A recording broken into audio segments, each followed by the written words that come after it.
अब श्री कृष्णचंद्र जी की अवस्था 6 वर्ष की। अब वो बछड़े चराने नहीं, अब गाय बछड़े सब एक साथ चराने की अनुमति मिल गई। अपने सखा ग्वाल बालों के साथ गौएं चराते हुए वृंदावन में जाते और अपने श्री चरण चिन्हों से वृंदावन की रज को पावन करते। कोई भी कण वृंदावन ब्रज का ऐसा नहीं जिसमें हमारे भगवान और प्रियाजू के चरण चिन्ह न हो। ये वन गौओं के लिए हरी हरी घास से युक्त एवं रंग बिरंगे पुष्पों की खान हो रहा था। अभी 25-26 वर्ष पहले की बात बता रहे। इधर आप देखोगे केवल लताएं ही लताएं थी। जहाँ बट वृक्ष है ना, यहां से लेकर के और सीधे आप चले जाओ केसी घाट तक, तो वृक्षावली, लताएं, पुष्प, बस और कुछ नहीं। इतना निर्माण नहीं हुआ था। अब तो लताओं का अंतर ध्यान होना बड़ी बड़ी है। पीपल की लता, बड़ी बड़ी लता है। बड़ी दर्दनाक स्थिति है। 50-50 मोर के झुंड हमारे हितधाम में दाना फेंक दो, ऐसे नाच रहे। सैकड़ों हजारों कबूतर तोते ऐसे बैठे हुए। अब लताएं गई तो फिर मोर कहां सहन करेंगे? तो फिर अब इधर कुछ आवाजें आती हैं मयूर की। बता कितना सुंदर वृंदावन पुष्पों की खान हो रहा है। आगे आगे गौएं, उनके पीछे पीछे बांसुरी बजाते हुए श्याम सुंदर फूले हुए लताएं। कितना सुंदर है। भावना करो, जिस मार्ग से जा रहे हैं आसपास फूली हुई लताएं, गुच्छे के गुच्छे रंग बिरंगे फूल, उनमें मकरंद का पान करके भौरे गुंजार कर रहे। शास्त्रों सुंदर श्वेत रंग की गायें और पीछे भगवान बांसुरी बजाते हुए श्याम सुंदर, फिर बलराम जी और उनके पीछे यश गान करते हुए ग्वाल बाल। इस प्रकार वृंदावन में प्रवेश करते। वृंदावन में कहीं भौरे गुंजार कर रहे हैं, कहीं झुंड के झुंड हरिण चौकड़ी भर रहे हैं, कहीं मयूर नृत्य कर रहे हैं, सुंदर सुंदर पक्षी चहक रहे हैं, कहीं बड़े सुंदर झरने झर रहे हैं। जैसे महात्माओं का हृदय स्वच्छ होता है, ऐसे यहाँ के कुंड और सरोवर परम निर्मल हैं। उनमें खिले हुए कमलों के सौरभ से सुवासित होकर शीतल मंद सुगंध वायु श्री वृंदावन की सेवा कर रही है। बड़ा ही मनोहर वन देखकर भगवान ने मन ही मन विहार करने का संकल्प किया। पुरुषोत्तम भगवान श्री कृष्णचंद्र जी ने देखा बड़े बड़े वृक्ष फल और फूलों के भार से झुककर भूमि को स्पर्श कर रहे, मानो प्रणाम कर रहे। नूतन नूतन कोपलों की लालिमा से ऐसा लग रहा है मानो प्रभु के चरण स्पर्श कर रहे हो अपने कर कमल से। बड़े आनंद से मुस्कुराते हुए अपने बड़े भाई बलराम जी से कहा, हे देव शिरोमणि, देखो ये तो बड़े बड़े देवता आपके चरण कमलों की पूजा करते हैं, परंतु ये वृंदावन के वृक्ष अपनी डाली रूपी हाथ से पुष्प लेकर के आपके चरण कमलों में झुककर मानो पुष्पांजलि अर्पित कर रहे हैं, नमस्कार कर रहे हैं। क्यों न हो इसी सौभाग्य के लिए तो ये वृंदावन के वृक्ष बने हैं आकर। हे आदि पुरुष, आप इस वृंदावन में अपने ऐश्वर्य रूप को छिपाकर बालकों की सी लीला कर रहे हैं, फिर भी आपके श्रेष्ठ भक्त मुनिगण अपने इष्ट देव को पहचान कर देखो ये भौरों के रूप में बड़े बड़े मुनि आपके भुवन पावन यश का निरंतर गुणगान कर रहे हैं। वास्तव में आप ही स्तुति करने योग्य है। प्रभु, जैसे सदगृहस्थ अपने घर में आए हुए संत को देख करके आह्लादित हो जाता है, ऐसे देखो ये आपको आया देखकर यहाँ के मोर कैसे नाच उठे। हरिणिया मृगनयनी गोपियों के समान अपनी प्रेम भरी तिरछी चितवन से आपके प्रति प्रेम प्रकट कर रही, आपको प्रसन्न कर रही। ये कोयले मधुर मधुर कुहू कुहू ध्वनि करके आपका स्वागत कर रहे। प्रभु, ये सब वनवासी होने पर भी धन्य है, क्योंकि संत पुरुषों का स्वभाव ही ऐसा होता है कि आए हुए अतिथि को अपनी प्रिय से प्रिय वस्तु भेंट करके उन्हें प्रसन्न करते हैं। प्रभु, ये वृंदावन की भूमि धन्य हो गई क्योंकि आपके चरण स्पर्श प्राप्त हुए। ये हरी हरी घास धन्य है क्योंकि आपके चरणों को सुख पहुंचा रही। वृंदावन की वृक्ष लताएं झाड़ियां ये सब आपके शरीर का वायु स्पर्श प्राप्त करके, करकमल का स्पर्श प्राप्त करके अहो भाग्य है।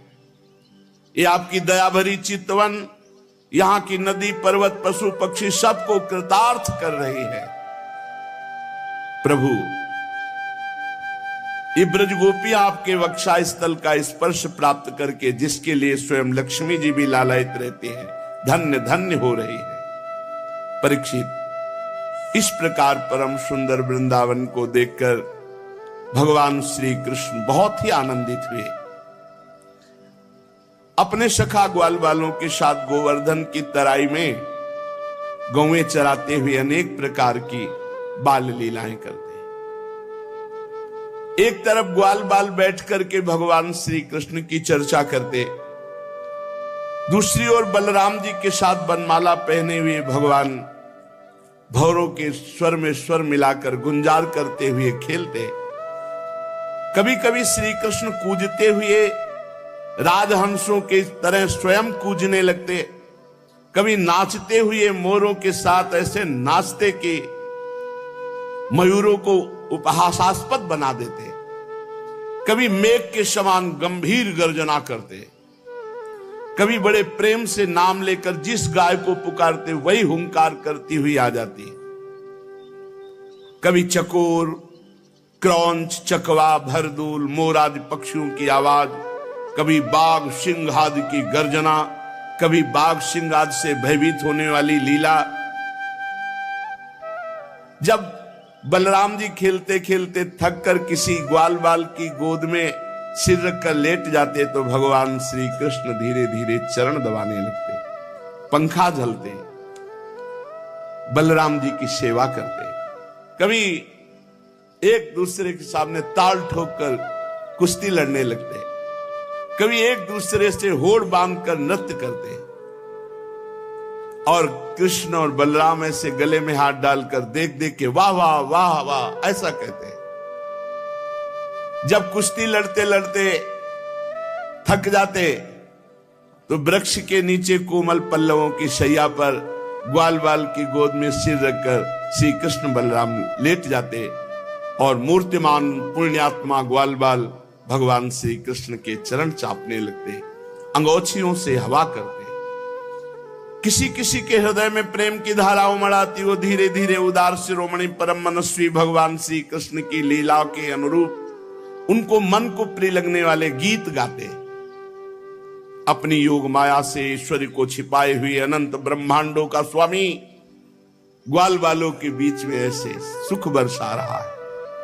ऐसी लीला करते मानो ठीक कोई मनुष्य बालक ग्वाल बाल ही हो। स्वयं भगवती लक्ष्मी जिनके चरण सेवा में संलग्न रहती है, इन ग्रामीण बालकों को उन्हीं चरणों के चापने का सौभाग्य मिलता है और भगवान उनके साथ साधारण बालक की तरह खेल खेलते। पर कभी कभी उनकी ऐश्वर्यमयी भागवतिक लीलाएं प्रकट हो जाती।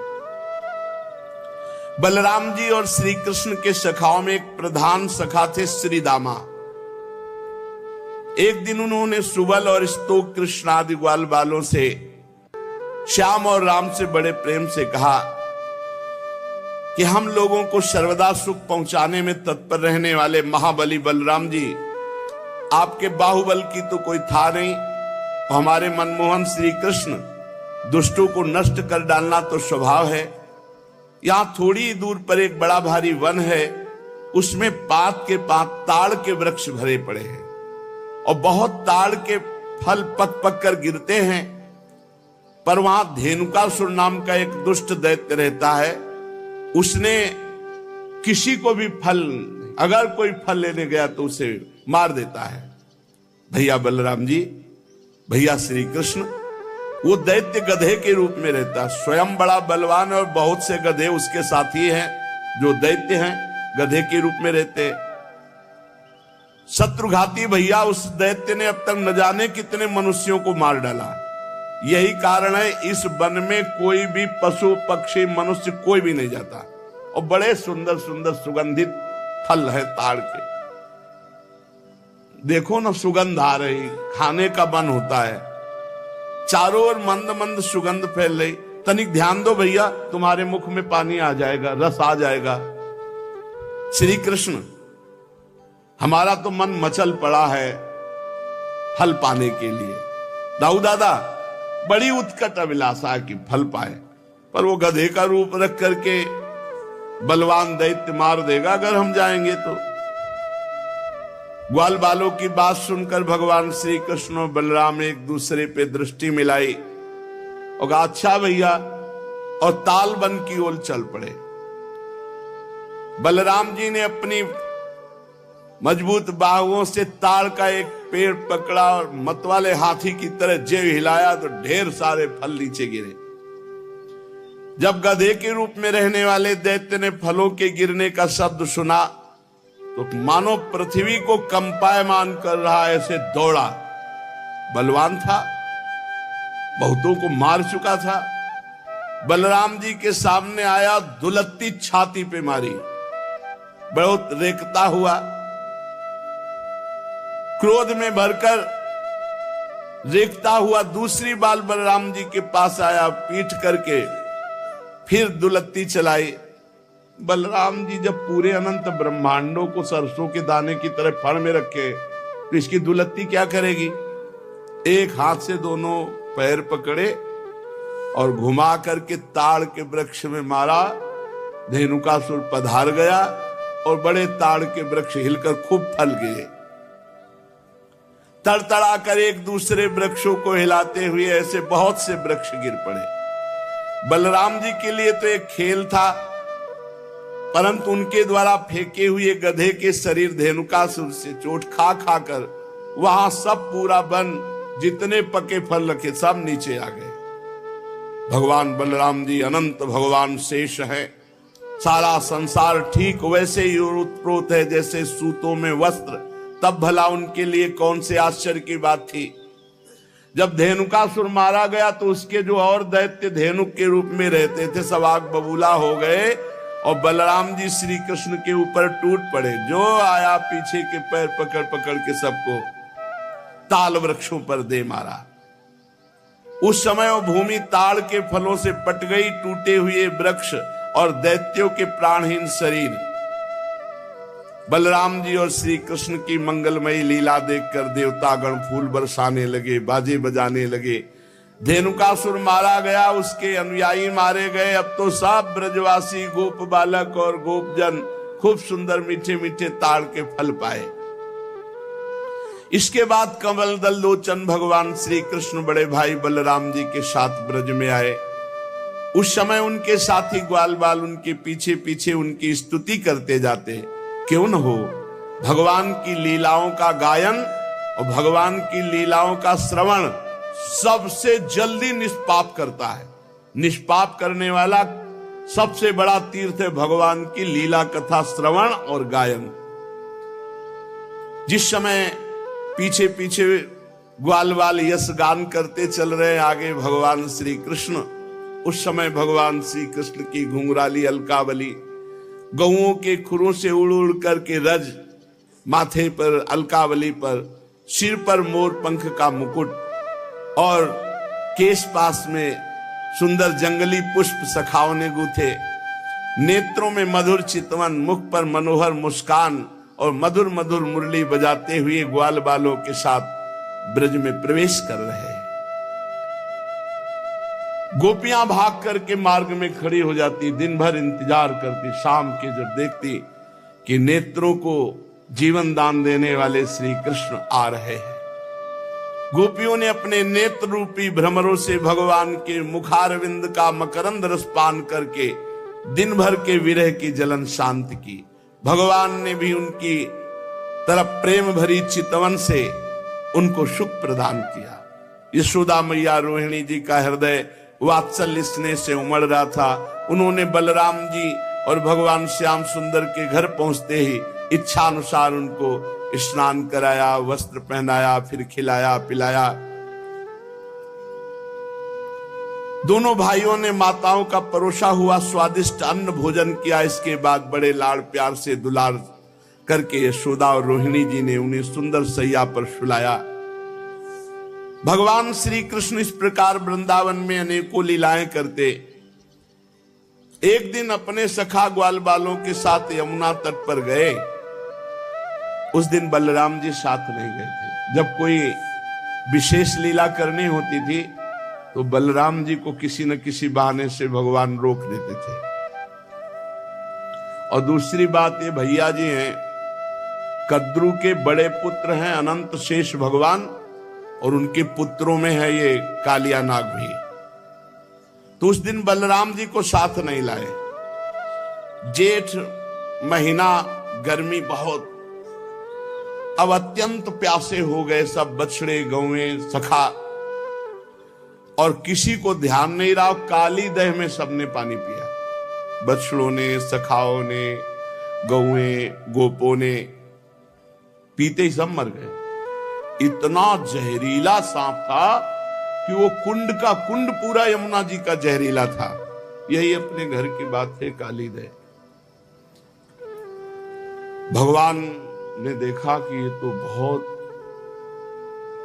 गलत हो गया, हमारे सब परिकर तो पधार गए। कितनी बार पधार गए? हाँ, देखो आगासुर में, बकासुर में। भगवान श्री कृष्ण चंद्रजू ने अपनी अमृत बरसाने वाली दृष्टि से तत्काल जीवित कर दिया। किसी को ऐसा अनुभव ही नहीं हुआ कि हम मर गए थे। सबको चेतना आई, आश्चर्यचकित होकर एक दूसरे को देख रहे, पर ऐसा नहीं पता कि श्री कृष्ण चंद्रजू की अमृत दृष्टि से हम जीवित हुए हैं। हम लोग तो विषैला जल पी जाने के कारण मर चुके थे। भगवान श्री कृष्ण चंद्रजू ने हमें जिला। भगवान की ऐसी लीला है, वो जनाना ना चाहे तो कोई जान नहीं सकता है। भगवान ने देखा कि ये महाविषधर कालिया यमुना जी के हमारे लीला स्थली को ये तो बहुत अशुद्ध कर दिया है, अब ना कोई आचमन कर सकता है। इतना जहरीला जल था कि ऊपर से कोई पक्षी उड़े तो उसकी भाप से मरकर उसी में गिर पड़े। ब्रह्मन भगवान श्री कृष्ण ने यमुना जी के अगाध जल में किस प्रकार सर्प का दमन किया, और कालिया नाग जलचर जीव तो था नहीं, ऐसी दशा में अनेक युगों तक यहां वृंदावन में काली दह में क्यों रहा। ब्रह्म स्वरूप महात्मन भगवान अनंत हैं, वे अपनी लीला प्रकट करके स्वच्छंद विहार करते हैं। गोपाल रूप से उन्होंने जो उदार लीला की वो अमृत स्वरूप है, उसका श्रवण करके बहुत सुख मिलता है। आप कृपा करके ये रहस्य वर्णन करें, यहां वृंदावन में क्यों रह रहा था ये कालिया, और कालिया कोई सांप कोई जलचर जीव तो है नहीं, बराबर जल में ही क्यों रह रहा था। तो श्री सुखदेव जी ने कहा, परीक्षित, यमुना जी में ये विशाल कुंड है, इस विशाल कुंड में कालिया ने अपना निवास स्थान बनाया। इतना विषधारी था कि काली दह का पूरा जल ऐसे उबाल मारता था, खौलता रहता था। यहां तक कि उसके ऊपर उड़ने वाले आकाश में जो पक्षी हैं वो भी झुलस कर गिर के मर जाया करते थे। और उसके विषैले जल की नन्ही नन्ही बूंदें जब वायु ले जाती तो वृक्ष भस्म हो जाते आसपास के। ऐसा जहरीला सांप, एक छोटी बूंद भी जहां पड़ जाए वहां आग लग जाए, ऐसा जहरीला। पशु पक्षी लता वृक्ष सब नष्ट हो रहे थे आसपास के। भगवान ने कहा, मेरी लीला विहार स्थली, इस दुष्ट का तो दमन करना ही पड़ेगा। जब उन्होंने देखा कि सांप का विष का वेग बड़ा प्रचंड भयंकर है, विष ही इसका महान बल है, और मेरी विहार स्थली यमुना जी दूषित हो गई है, तो भगवान श्री कृष्ण ने खेल रचा। आओ भाई सब कंदुक लीला खेलते हैं। और श्री दामा का कंदुक था, गेंद था, भगवान ने लिया, सीधे घुमा के मारा, काली दह में गिरा। कन्हैया हमारा गेंद, जैसे बच्चे, अब तो हमें गेंद चाहिए, तुझे गेंद चाहिए ना, मैं भी ला के देता हूं, चुप रहे। और भगवान ने फेंका इसीलिए था कोई बहाना मिले, और कमर में पीतांबर बांधी और संकल्प बनाया, एक कालिया अब भागना पड़ेगा तुझे, और ताल ठोकी और कूद गए जल पे। भयंकर विष, विष जल क्या विष एकदम। और भगवान के कूदने से जल और हिलोने मांगने लगा। 400 हाथ तक जल छिटका, जब अचिंत महाशक्ति भगवान ताल ठोक करके कूदे,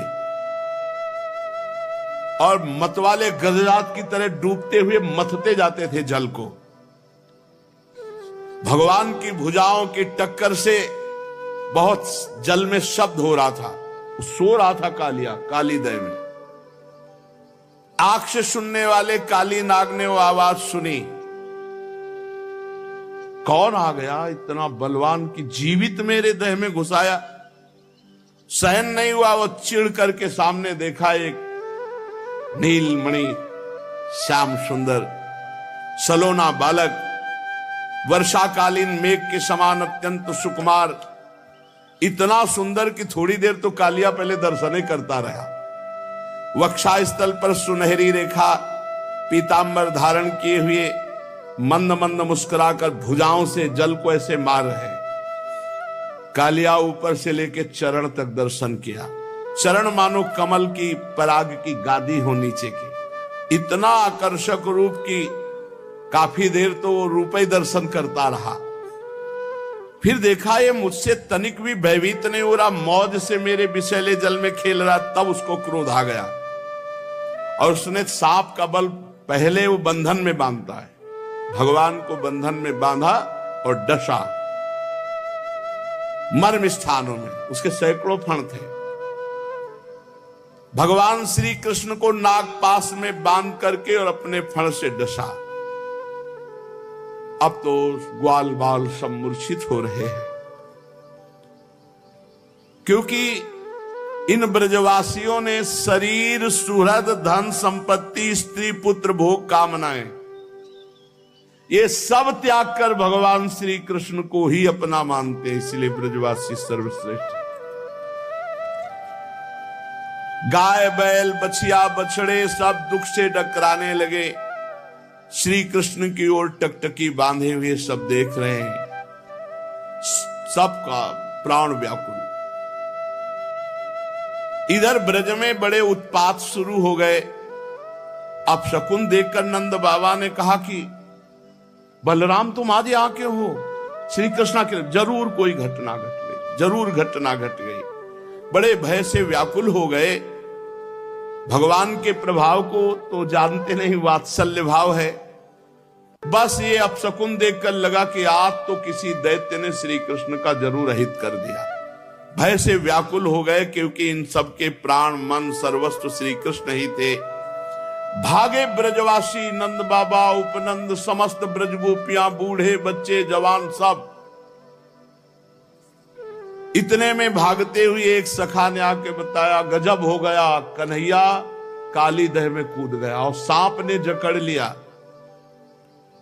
अब तो बलराम जी व्याकुल नहीं है, क्योंकि जानते हैं कि हमारे ऊपर शयन करने वाले सांप से तो उनको कोई भय है नहीं, और उनको विष से क्या भय है। ब्रजवासियों को इतना आतुर देखकर हंसते हुए कहा, तुम धैर्य रखो, श्री कृष्ण कोई ऐसे बालक नहीं है, हम जानते हैं अपने भाई के प्रभाव को, तुम धैर्य रखो। लेकिन ब्रजवासी प्यार जो प्रभु से ही केवल किए हुए हैं, सब यमुना के समीप पहुंच गए, सब देख रहे। बाबा मैया तो कूदने ही वाले थे, बलराम जी ने जबरदस्ती बाबा को रोका और युवतियों ने, ब्रज युवतियों ने, मैया तो भारी व्याकुल।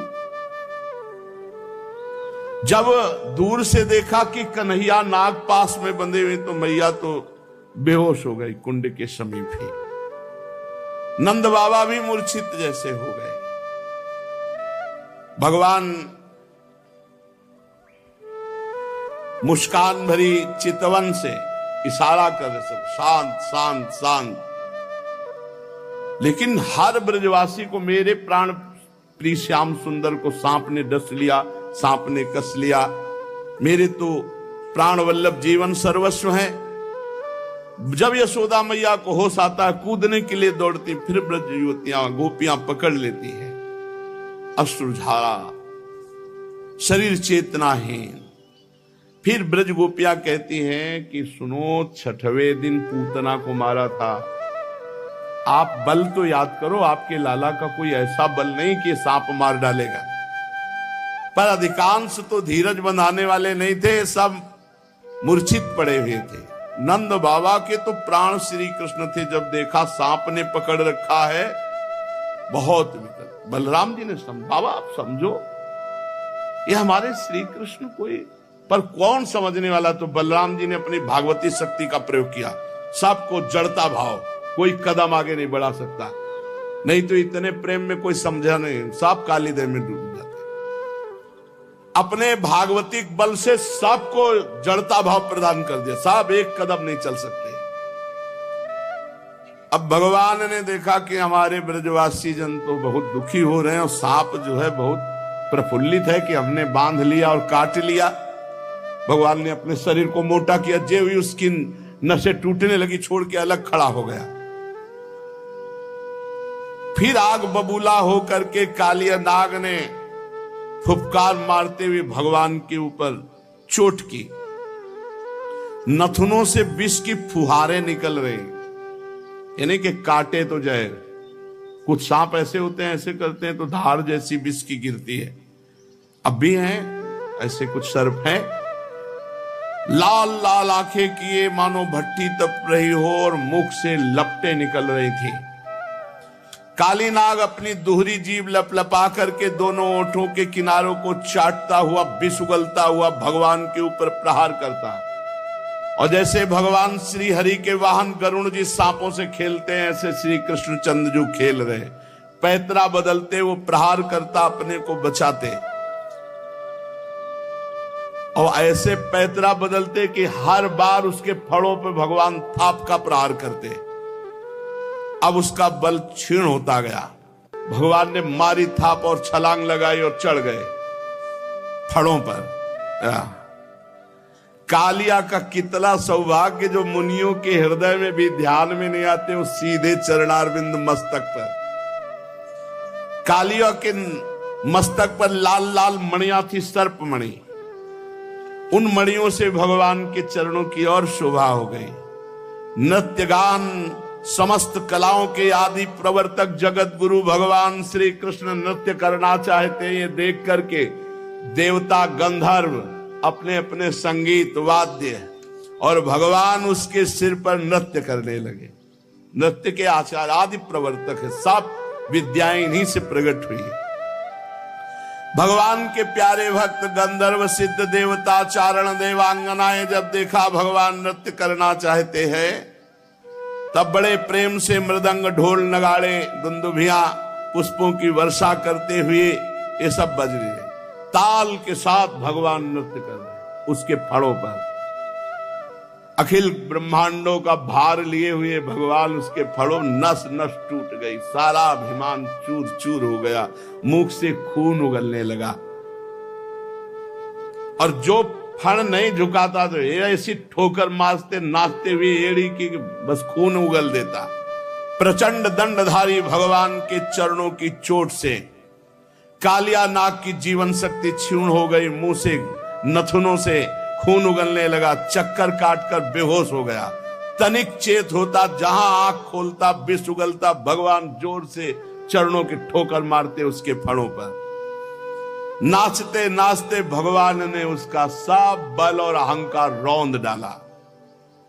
पुराण पुरुष महाबली भगवान श्री कृष्ण के चरणों पर खून की बूंदें ऐसी पड़ी थी मानो कालिया ने रक्तमय पुष्पों से भगवान के चरणों की पूजा की हो।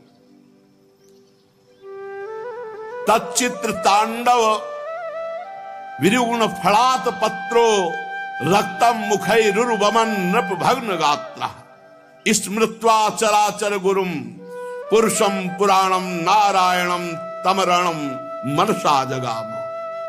भगवान तांडव करते हुए फणों को उसके ऊपर छिन्न भिन्न हो गए। अब जब देखा कि बस मरने वाला ही हो तो उसे याद आई, हे पुराण पुरुष पुरुषोत्तम भगवान नारायण हमारी रक्षा करो। और ये पता नहीं कि वही चढ़े हुए हैं। भगवान श्री कृष्ण के उदर में संपूर्ण विश्व ब्रह्मांड भारी बोझ से कालिया का ये छोटा मोटा बलवान नहीं, गरुण से लड़ पड़ा था, गरुण जी से। जब गरुण जी का प्रहार पड़ा तो भागकर यहां छुप गया। भगवान की प्रहार से सब अहंकार चूर हो गया, छिन्न भिन्न हो गए फण उसके। खून की उल्टी करती हुई भगवान नारायण का स्मरण किया। उसकी पत्नियां हाथ जोड़कर भगवान की शरण में आई, नाग पत्नियां चोटी खोल करके। ये अत्यंत दैन्य भाव होता है। और बड़ी घबराहट और पृथ्वी पर लौटकर साष्टांग प्रणाम किया। पृथ्वी पर लौट गई, हाथ जोड़कर प्रणाम किया और भगवान श्री कृष्ण से अपने अपराधी पति को मुक्त कराने के लिए वो स्तुति करने लगी। नाग पत्नियों ने कहा, न्यायो हि दंडः कृत किल विशेषमिस् तवावतारः खल निग्रहाय रिपोः श्रुतानामपि तुल्य दृष्टिर् दत्से दमं फलमेवानुशंसन अनुग्रहोऽयं भवतः कृतो हि नो दंडो असतां ते खलु कल्मषापः यद्दंड सूकत्व ममुष्य देहिनः क्रोधोऽपि तेनोग्रहेव सम्मतः। क्योंकि अपराधी न होता तो इस सर्प योनि को ही न प्राप्त होता। अपराधी तो है ही, इसलिए हम सच्चे हृदय से आपसे प्रार्थना करते हैं कि आप अपने क्रोध का त्याग करके अनुग्रह कीजिए। यद्यपि आपका क्रोध भी अनुग्रह ही है। प्रभु जरूर जरूर इस सर्प ने पूर्व जन्म में मान रहित होकर कोई बहुत बड़ी साधना आपकी की है, क्योंकि आपके चरणारविंद सीधे उसके माथे पे पड़ रहे। इससे बड़े और कौन तपस्वी हो सकता है।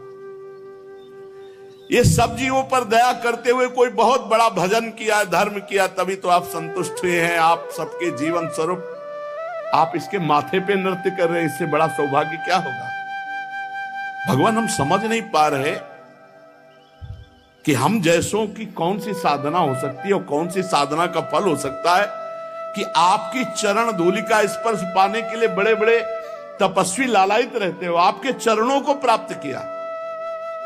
कितनी चरण रज दुर्लभ है कि स्वयं अर्धांगिनी लक्ष्मी जी भी बहुत दिनों तक समस्त भोगों का त्याग कर नियमों का पालन करते हुए तपस्या की। प्रभु जो आपके भक्त है, चरण अनुरागी हैं, वो न नाक पृष्ठम न च सार्वभौमम न पारमेष्ठ्यम न रसाधिपत्यम न योग सिद्धि रपुनर्भवं वा वाञ्छन्ति यत्पादरजः प्रपन्नाः तदेश नाथाप दुरापमन्यैस्तमोजनिः क्रोधवशोऽप्यहीशः संसार चक्रे भ्रमतः शरीरिणो यदिच्छतः स्यात् विभवः समक्षः। नमस्तुभ्यं भगवते पुरुषाय महात्मने भूतावासाय भूताय पराय परमात्मने ज्ञान विज्ञान निधये ब्रह्मणे अनंत शक्तये अगुणाया विकाराय नमस्ते प्राकृताय च कालाय कालनाभाय कालावयव साक्षिणे विश्वाय तदुपदृष्टे तत्कर्ते विश्वहेतवे। नागपत्नियां विनय कर रही, हे प्रभु आपके चरण कमलों की धूल की शरण जो ले लेते हैं उनको ऐसा आनंद प्राप्त होता है कि वो स्वर्ग का राज्य नहीं चाहते, वो पृथ्वी की बादशाही नहीं चाहते, वो रसातल का राज्य नहीं चाहते, वो ब्रह्मा का पद नहीं चाहते, वो अणिमाद योग सिद्धियां नहीं चाहते, यहां तक कि जन्म मृत्यु से छुड़ाने वाले कैवल्य मोक्ष की भी इच्छा नहीं करते। स्वामी ये नागराज तमोगुणी योनि में उत्पन्न हुआ है, अत्यंत क्रोधी है, फिर भी इसको आपकी परम पवित्र चरण रज प्राप्त हुई, जो दूसरों के लिए सर्वथा दुर्लभ है, जिसको प्राप्त करने की इच्छा मात्र से संसार चक्र में पड़े हुए जीव को संसार के वैभव संपत्ति की तो बात ही क्या, मोक्ष की भी प्राप्ति हो जाती है। प्रभु हम आपको प्रणाम करते हैं। आप अनंत एवं अचिंत्य ईश्वर के नित्य निधि हैं। आप सबके अंतःकरण में विराजमान होने पर भी अनंत हैं। आप समस्त प्राणी और पदार्थों के आश्रय, सब पदार्थों के रूप में विद्यमान हैं। आप प्रकट से परे स्वयं परमात्मा हैं। हम आपको नमस्कार करते हैं। आप प्रभु सब प्रकार के ज्ञान के अनुभवों के खजाने हैं। आपकी महिमा अपार अनंत शक्ति है। आपका स्वरूप अपराकृत दिव्य चिदानंदमय है। प्राकृत गुणों एवं विकारों का आप कभी स्पर्श ही नहीं करते। आप ही ब्रह्म हैं। हे ब्रह्म स्वरूप श्री कृष्ण, हम आपको नमस्कार कर रहे हैं। आप प्रकृति में क्षोभ उत्पन्न करने वाले काल हैं, काल शक्ति के आश्रय हैं, काल के क्षण कल्पादि समस्त अवयवों के साक्षी हैं। आप विश्व रूप होते हुए इस विश्व से अलग भी हैं, दृष्टा भी हैं। आप इस विश्व को बनाने वाले निमित्त कारण हैं और आप इस विश्व के रूप में बनने वाले उपादान कारण भी हैं। विश्व बनाने वाले आप और विश्व के रूप में बनने वाले आप। प्रभु आप पंचभूत, उनकी तन्मात्रा, इंद्रियां, प्राण, मन, बुद्धि, सबका खजाना चित्ते आप हैं। नमो अनंताय सूक्ष्माय कूटस्थाय विपश्चिते नानावादानुरोधाय वाच्यवाचक शक्तये नमः प्रमाण मूलाय कवये शास्त्रयोनये प्रवृत्ताय निवृत्ताय निगमाय नमो नमः।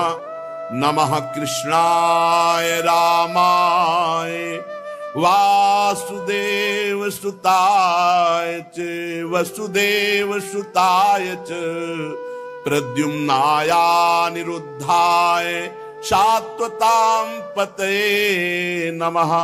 नमो गुण प्रदीपाय गुणात्मच्छादनाय च गुणवृत्त्युपलक्ष्याय गुणदृष्टे स्वसंविदे।